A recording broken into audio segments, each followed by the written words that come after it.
Hello, friends, and welcome back to Stories About Entitled People. Seriously, how does a human being become like that? So don't forget to subscribe to our channel if you're new here and turn on notifications so you don't miss a new video every single day. Here we go. Boss didn't let anybody leave after finishing work. Enjoy being swatted. Hello there. This story happened like 15 years ago. I witnessed the entire scene and laughed at the outcome for days. A little backstory. I live in Colombia, South America. I used to work for a USA bank, the one with an umbrella. Not the best place to work, but it has some great benefits like mortgages, loans with a especially good low interest rate for the employees. Here in my country, by law, the companies must pay the employees an extra salary yearly, payable half in June and half in December. It's called prima legal. And the bank goes an extra mile and pays their employees an extra 1.5 salary to be payable as well in June and December. The bank also pays for a premium health insurance on top of the basic but good health insurance required by law, among other things. These benefits were won by the union reps who negotiate with the bank the terms every 2 years. Here in my country, union reps are a pain in the butt for the companies, and a bad union association could and had made a company go under and close operations. So joining the union is heavily discouraged in general. On the other hand, being a member of the union, especially if they were a rep of the union, is very dangerous here. They could get killed just for that. Cast. Boss. Operations director for the bank, who was hired by the bank to specially make a living hell to the union associates. Awful person, vindictive and cruel. Rep. A union rep who's an independent lawyer and works at the bank just to make boss regret working there. Guala. A special police force that deals with kidnappings and extortions. Guard. A security guard in charge of letting employees leave the premises. To the story. Rep, been a lawyer who had his own clients, worked strictly the legal time required by his contract. Then he goes to his other business office to attend his legal cases, so he generally clocks out before anyone else who stayed finishing their job and making other tasks. Boss noticed Rep behavior and introduced a new policy. Nobody is to leave the premises until everyone was ready to leave.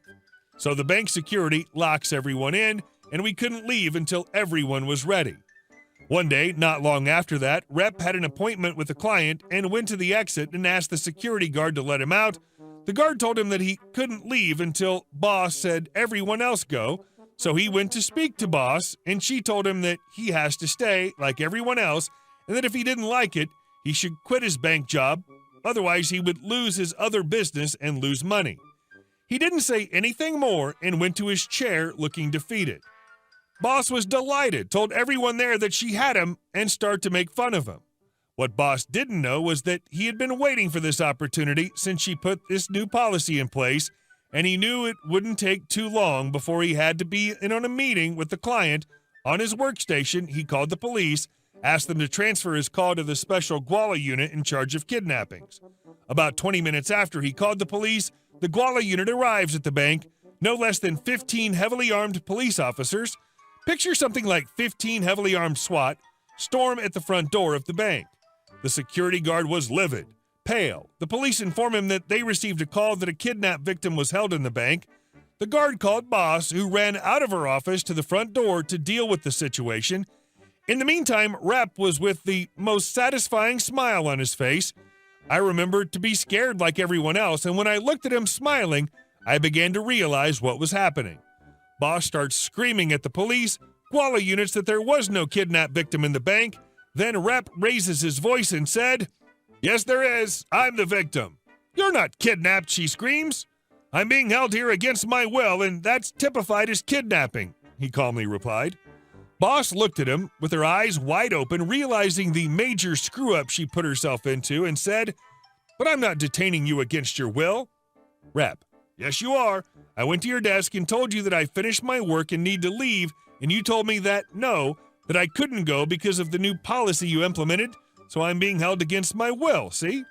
Guala: "Do you want to press charges, sir?" Rep: "Yes, I do." Boss: "No! Go! Leave! Nobody's detaining you." Rep: "Officer, there are other people here who finished their work, and they are also detained here against their will." Boss: "No! Anybody who's finished their work or want to go, you can leave," she screamed. So we went to our homes. Boss had to stay in the bank on the line with the legal department and her boss. Rep went to see his client. Boss didn't get fired. That was what she was hired to do, I guess. I never knew how a person like that could be working for so many years, being such a bad person in general, stepping over anyone, so the fact that she didn't get fired for that or the many other things she pulled off was because the bank encouraged it, I guess. And our next story. 3 hours pay for 0 minutes work? Yes, please. Paul, our hero. Why Paul? That's his name. Dave, Paul's sidekick. Supervisor, Paul and Dave's direct supervisor, team lead. Manager, supervisor's manager, ops manager. Paul worked for a Canadian branch of an Indian-based call center company on the tech support contract for an American-based electronics company based in Cupertino, California. Got that? Phew. This particular call center at the time had an issue with fulfilling the agents available criteria of their contract and was offering lots of overtime. Offering as in, hey, it's your day off, how much overtime can I put you down for? That's not so bad, I hear you say. True, if no was an acceptable answer and if overtime actually involved additional pay or additional time off or any sort of compensation. But that's illegal, I hear you cry. I do believe you are correct, but I am not a lawyer. From Paul's information, the company was playing fast and loose with banked overtime, storing it up for future days off, but would then never approve the time off requests until agents simply quit or were fired. On to our story. Our hero was relaxing over breakfast one morning on his day off when the phone rang. Work. Sigh. But wait, light bulb. Paul. Hello? Supervisor. Paul, we need you for overtime. What time can you come in? Paul. Supervisor. I've got you set up for 30 minutes from now. Paul. Oh, okay, sure. Supervisor. Okay, see you soon. One call to Dave later. Paul. Dave-o, we're going to Punk Supervisor. Dave. Dude. Paul. Dude. Dave. Dude. Paul. Supervisor is going to call for overtime. Trust me, just accept it and say as little as possible. We're going to pretend we're drunk. Dave. Pretend drunk. Got it. See ya. A little while later. Paul and Dave sneak into work and log to the phones to start work. Now let me paint a picture for you. They are apparently wearing the same clothes as the previous day, but now wrinkled. Unshaven, they smell like they've been bathing in beer and gargling with whiskey. And when I say sneak, I mean that their progress would not have been out of character for Bugs Bunny at his most outrageous. Within minutes of taking a seat, manager comes scurrying over, possibly alerted by the aroma surrounding our intrepid heroes. Manager, why are you here? Paul and Dave, in unison, we're doing overtime. Happy smiles. Manager, but you can't work drunk. How can you already be drunk? It's not even 9 a.m. Paul, we're not already drunk. We're still drunk. Happier smiles. Manager, who authorized this? Paul and Dave, in unison, Supervisor. Helpful pointing. Manager, fine, I'll deal with this. You guys go home. Paul, suddenly laser-focused, but you're gonna pay us our 3 hours, right? Manager, but. Defeated. Yes.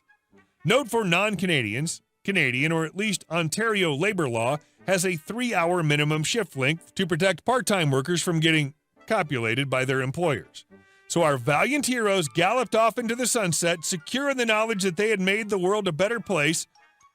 Actually, they wandered off home and were never, ever called for overtime again. And yes, they did get their 3-hour standard pay. And our last story. Don't mess with your electrician. Time, late 70s. Place, a medium-sized Midwestern town.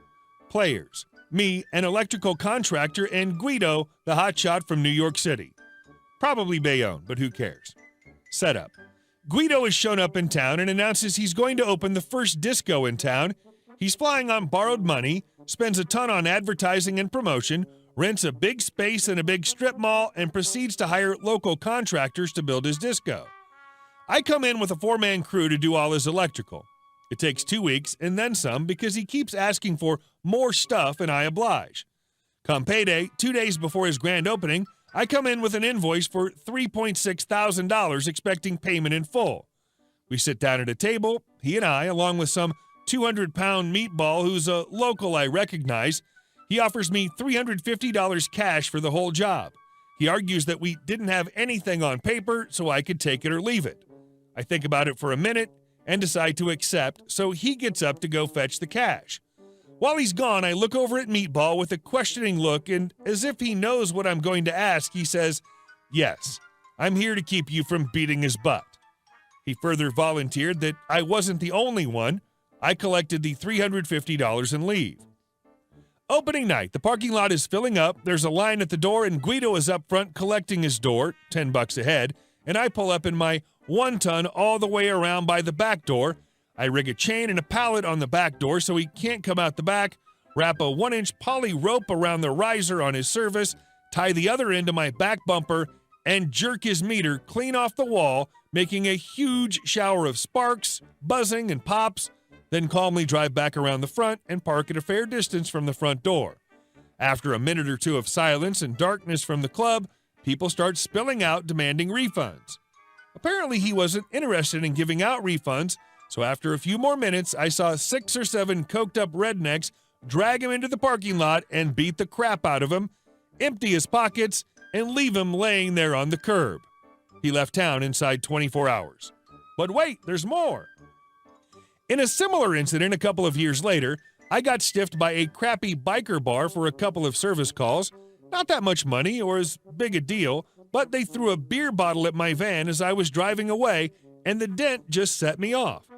I came back at dusk on a Friday night about a week later, parked on the other side of the shopping center, set up a ladder, and carried my wire shears across the roof and snipped their power lines right at the weatherhead and left. They called the power company, who came out, found the stubs sticking out of the weatherhead too short to connect to, and told them they needed an electrician to come replace their riser before they could reconnect. Ever try to find an electrician on a Friday night? Or a Saturday or a Sunday? LOL, it took until Monday before the lights and coolers were back on. I toasted about $400 worth of beer in their coolers, plus their whole weekend take. Moral of the story, do not F with your electrician. Hey guys, thank you all for watching the video. I'll see you in the next one.